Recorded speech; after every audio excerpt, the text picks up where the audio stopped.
নমস্কার, আদাব, আসসালামু আলাইকুম। এ বিশ্বাসে অ্যাগ্রো পেজ থেকে আরেকটি ভিডিও নিয়ে আসলাম।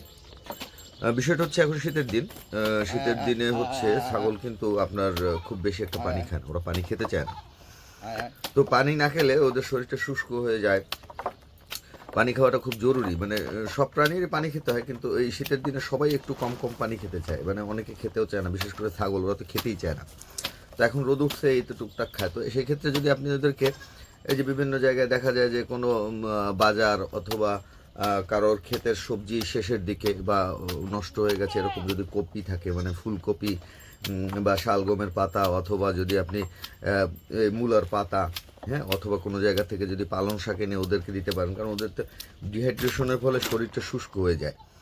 তো ওরা যদি একটু এই পাতাগুলি খায় তাহলে ওদের বেশ শরীরে পানির চাহিদা পূরণ হয়। যেমন আমি যেদিন এই পাতাগুলি খাওয়াইছি ওদেরকে, তার পরের দিন ওদের যে পায়খানা করছে সেটা কিন্তু ভীষণ ভালো হয়েছে, একদম মানে সুস্থ ছাগলের যেরকম পায়খানা হয় সেরকম অনেক ভালো পায়খানা হয়। তো আপনি মাঝে মাঝে সুযোগ থাকলে অবশ্যই এই কপি পাতাগুলি ছাগলকে খাওয়াবেন।